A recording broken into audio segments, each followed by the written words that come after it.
Hi there, this is Dylan Turner, and today I'm going to show you a project I've been working on. It's called, this is Jorge the Mandroid.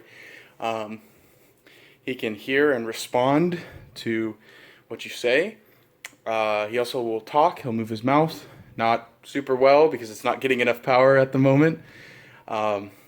He's also pretty dumb. I'll get that off the bat. He can only do 3 things right now. However, I've built a framework for improving that, which I hope to do somewhere down the road. So right now what he can do is he can respond to hello, say hi back. You can end the program by saying goodbye, and he'll say bye-bye, in the program. And you could say tell me about and give something, and he'll look up, using DuckDuckGo's search API, he'll go look up some paragraph result about the information you want, and he'll attempt to say it. Sometimes there's URLs, so it gets kind of weird. But yeah, so let's try him out.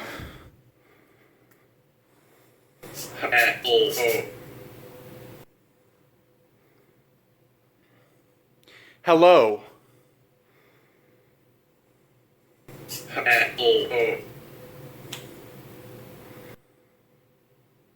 Tell me about Python. Okay.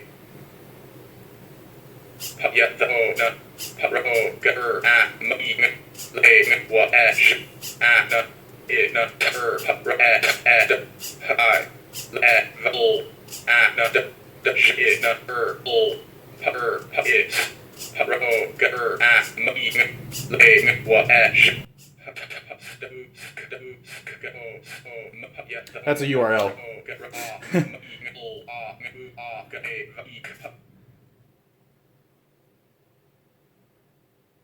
Tell me about Minecraft. Okay.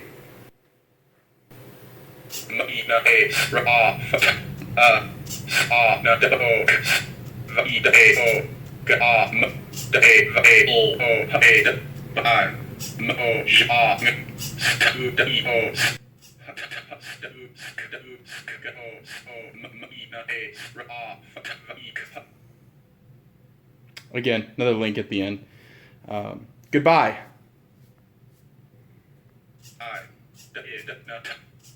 Oh, you didn't understand me.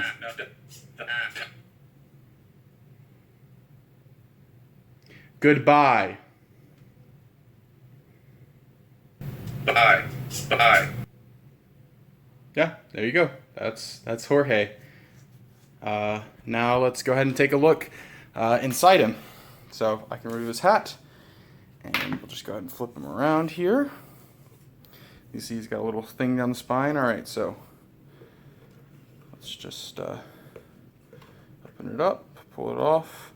I gotta disconnect this. So inside the mask,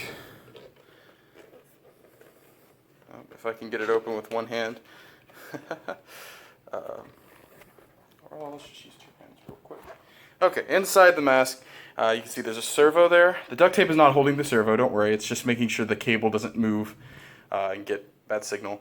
You see there's a rod that's partially bent, attached to the jaw so it can move. And then there's a sort of T-shaped structure that the servo is attached to that kind of gives the whole frame some structure. So let's set that down.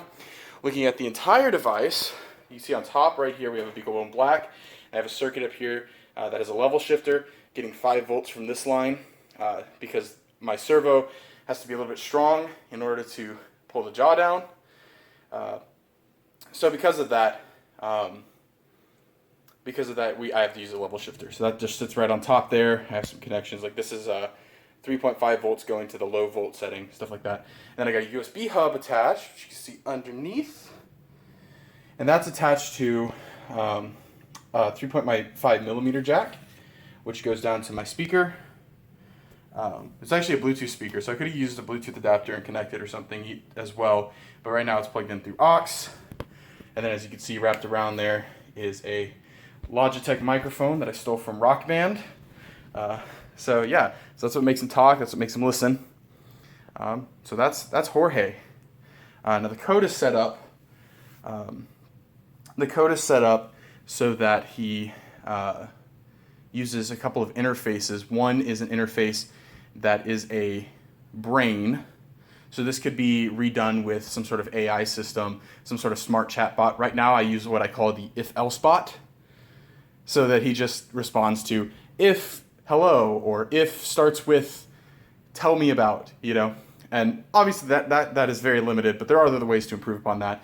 There's also two interfaces, one for hearing, one for responding. Right now I have one that is based on Python, but all you have to do is just implement the listen command, and there you go. You have a new system.